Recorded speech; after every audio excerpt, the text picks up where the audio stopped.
We are now joined by Dale Earnhardt Jr., driver of the number 88 National Guard Chevrolet, our 2014 Daytona 500 champion. Dale, you've had a whirlwind of a week. We've been able to follow along on Twitter that Jimmy was talking about, but maybe give us a few of your highlights of your week this week, and then talk a little bit about coming into Phoenix as well.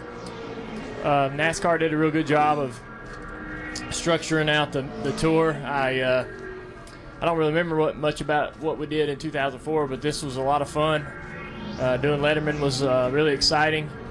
Going to Fox Studios and what we did there was a lot of fun, and work at ESPN was fun. But every stop was enjoyable, and enjoyed talking about the win and talking about our experiences and sharing that with the fans. So it's been a great week. Got a lot of rest, and we're ready to go here in Phoenix, and kind of everything resets and goes back to zero, and we'll try to run as well as we can this weekend, get a good result, and go from there. All right, we'll take questions for Dale. Okay, we're going to start with Reed, and we'll go to Jeff. Reed Spencer with NASCAR Wire Service. Dale, one of the most surprising things that I think we all learned after the race was that Denny had no spotter for about 150 laps on and off. But I just wondered what you would think of having to run those final 2 laps of a green-white checker in the Daytona 500 without being able to hear a radio. Yeah. I mean, the last 2 laps probably would have been easy to do it without a spotter, but just running the whole race, there's a lot of challenging situations you get yourself into, and there's times when you need to be cleared when you're not sure. For the most part, as a race car driver, you know where every car is around you. Probably 60-70% of the time you make moves just on your own instinct and understanding of where cars are around you without a spotter. But there is that 30% or when you don't know where the cars are around you, and you need to move into another lane. You want to, and you need your spotter to help you get there. So there's definitely some situations where that was a huge disadvantage for him, not to have that spotter helping him when he's trying to march forward and get himself in position and get toward the front in that tight pack. It's a huge disadvantage. But toward the front in the top 5, I couldn't tell you what TJ said in those last 2 laps. I was just going off of what I was seeing and what I was doing, and I was making decisions faster than he could feed me the information at that point in time. How is TJ? TJ's good. He had some issues with his intestines last year that caused him to miss the Atlanta race, and that some of those issues cropped back up. Just a small infection. He's back home now. He's out of the hospital, so he's fine. He just hates having to miss it, and he's a huge part of our team, and we have such great chemistry. It's going to be a difficult situation not having him, but we got Bill Elliott, of all people, are gonna fill in during practice, so that's going to be pretty awesome. A lot of most popular driver awards right there, like 27 or something like that. But and then during the race, the guy we had last year is going to fill in. He did a great job for us last year, so I feel good about the race. Be interested in going through knockout qualifying. Me and Bill both for the first time. So, All right, we're going to go to Jeff Gluck. Jeff Gluck from USA Today. You didn't pack any bag, and you didn't have clothes packed for this whole whirlwind tour. You thought you were going to go home. So, can you explain how you got your clothes for the week? I mean, were you walking in Walmart when you had a chance of being like, I need those socks, and how did you get your clothes?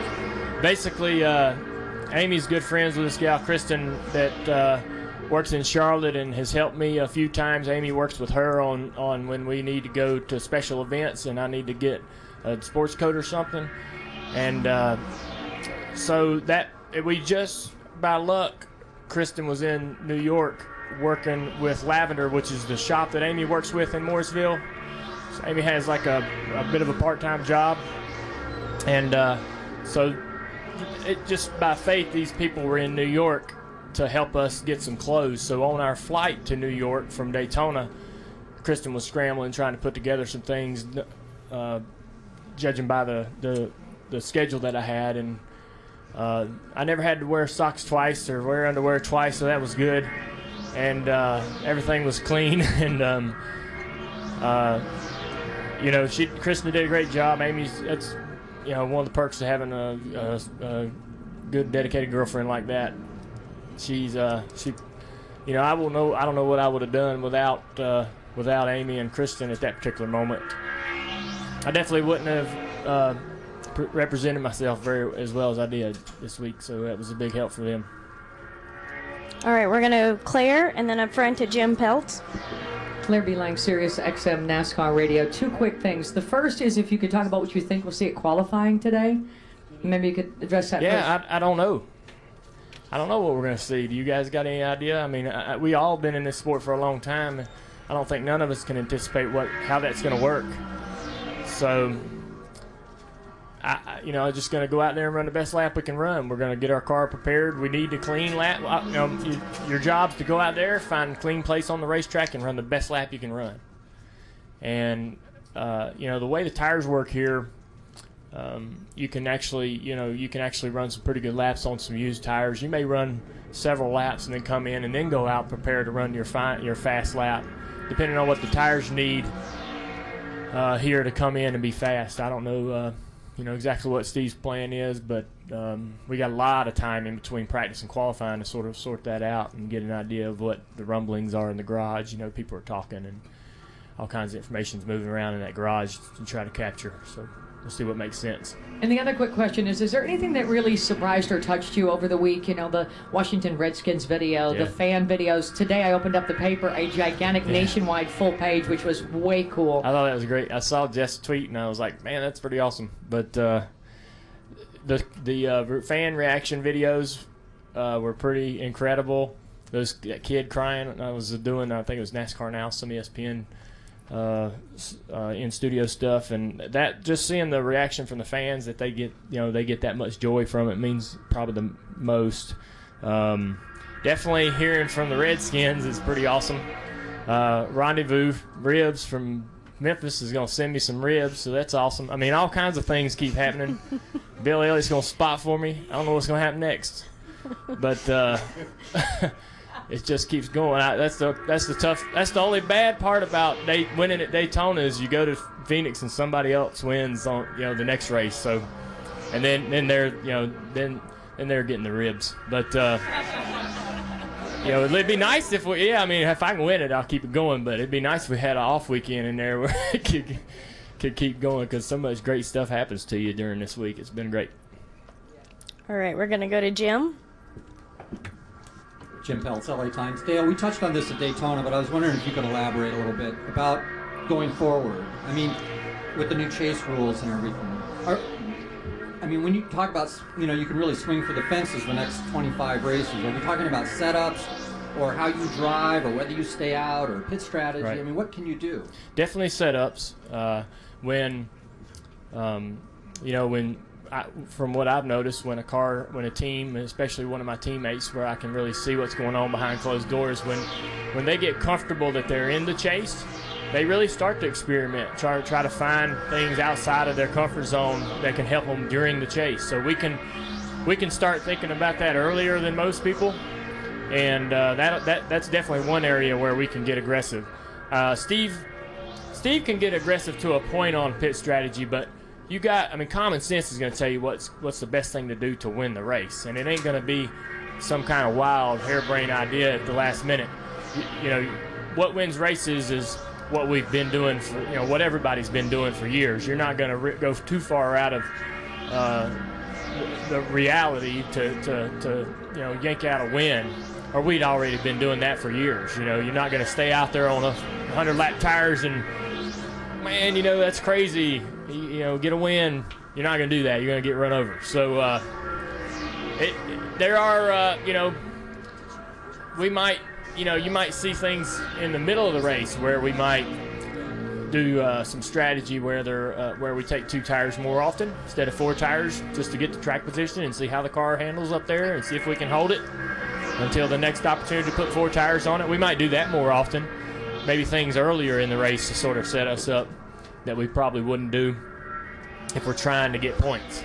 So points aren't quite as important, I guess, as wins. So things might change a little bit. I'm curious myself, really, if the racing is going to pick up. Like we saw the intensity at Daytona sustained over a longer period of time. Normally people sort of get after it at the end of the race, but we were racing hard for a long time for the last 100 laps or half of the race. I'm wondering if that's going to be the norm now. If the racing is going to be a whole lot more exciting, and guys are going to, it's going to be evident to the viewer and you guys that we're pushing much harder. All right, we're going to go Bob Hawkhurst, Marty Smith, and Tom Jensen. Bob Hawkhurst, Sporting News. Is there anything that you've done in the last 24 hours to kind of get your mindset back to this weekend as opposed to celebrating the Daytona 500 win? Well, in my mind, we haven't celebrated yet. We've been going around and talking about the win, but it's been real subdued, and we haven't cut up any. I won't get the opportunity to really do that until after Vegas. If we win Sunday, we might have a little fun after that race Sunday night. But due to the responsibilities and to the media and to the media tour, things have been very calm, really, this week. So haven't really celebrated the way I like to celebrate, and look forward to doing that when we get a moment to do that when we get back home, I guess.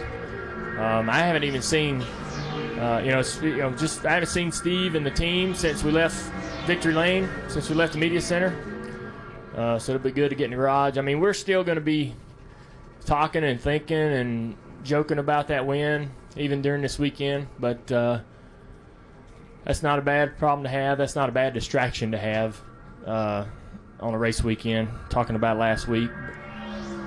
I feel like I shouldn't have any problem getting out there on the racetrack and doing the best I can do. Been doing this a long time, and have had an opportunity to win races and get back to next weekend and do well, so should be no problem. All right, Marty Smith. Thank you. Marty Smith, ESPN. So Twitter, there's a lot of people that learned a lot about you this week. What did you learn about that medium, and what was it like for you to be able to kind of disseminate whatever message you wanted to tell? Well, I'm still learning. There's I haven't there's still a lot of questions about how to use the software and how to physically use the software. Quite a difference between the iPhone version and iPad version. So trying to, work between the two. Just simple stuff like that. I mean, I never used it before, and I had never, I got Hogue and Laura and them helping me so I don't look like an idiot, and it's been fun to interact with the fans. Doing that Q&A on the plane on the way to Austin or wherever we were headed was fun. That was kind of just a spur of the moment idea, and it was enjoyable to be able to plug in like that whenever you feel like it. And I think hopefully the fans appreciate that. But I got a lot to learn, and I guess the hard part is trying to there's so much coming at you that you miss a lot of stuff, and there's a lot of great information and a lot of great comments, and just trying to read them all. I was trying to read all your fan mail when you first, back in 04, 03, 02. Dad's fan mail room was just piled. I'm like how do you decipher all that? How do you get through all that? But it's just a lot coming at you, and you want to take it all in, and you don't want to miss anything. And Hogue and them will come up to me and be like, "Man, such and such tweeted you," and I'm like, "What? Where? How? What the hell? How did I miss that? Why am I missing that? So I got a lot to learn, and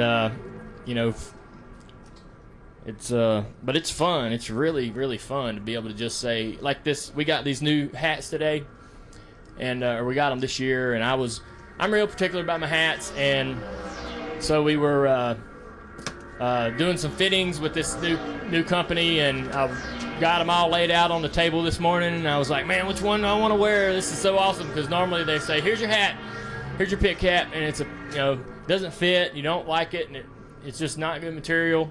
And me and Steve, we're particular about it, is we cuss it all year long, and finally, I'm sitting there like, man, I got all these options, and I can tell everybody how awesome it is. So, and a guy from MRO brought me that picture of the verse that Stevie gave me, and I know it'd make DW's day if I tweeted out how much that appreciated to me. So I mean, just being able to do that, I don't know what I was thinking. Why I didn't get on there earlier? Because it's a great way to tell people things you appreciate, and it's instant. So I'm learning, taking in all kinds of advice. Anybody wants to give me advice? If I get going in the wrong direction or do Throwback Thursday is pretty cool. I got a Marty knows because he's on it. I got a photo stream on my phone that's like 500 old pictures of my dad and Ralph and Jimmy Means. It's just a photo stream that I just collect photos that I find, and there's a ton of people on that. But I got Throwback Thursday for years, so I'm in good shape there. That's gonna be fun. All right, we apologize, but we're going to take one last question from Tom Jensen. Dale, Tom Jensen, FoxSports.com. Congratulations on the 500 win. You've had some big milestone wins, the All-Star race, first race in Texas, first 500. Where does this rank? Has this been one of the best weeks of your life? It's up there. It's definitely up there. It's hard to say if it's the best week, but winning those 2 championships in the Nationwide Series was a lot of fun because it lasted longer than a week.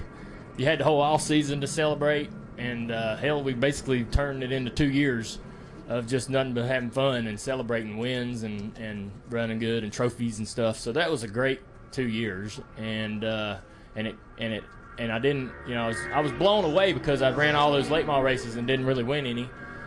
And here I am, that nationwide champion just like that overnight, and so that was an extremely enjoyable time in my life.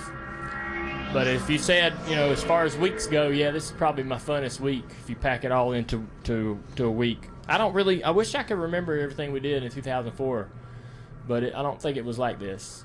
For whatever reason, where we are today in social media and where we are today with our network relationships, and we just seems like we were just everywhere all week long doing something, and everything was interesting and fun. Normally, truth be told, you drivers complain about being run ragged and taken all over the place to do media, and I would have said that before the race. Man, I hope I win, but I'm not looking forward to that media week, that media tour. But as soon as I crossed the finish line, I was thinking, man, I've got to go on that media tour. That's gonna be fun. I don't know what flipped the switch, but I've looked forward to it as soon as we crossed the finish line. I was looking forward to everything we had to do this week, and it was fun. I had a great team with me, Hogue and Laura, Amy helping as much as she could, made it really, really easy and fun. So we enjoyed it.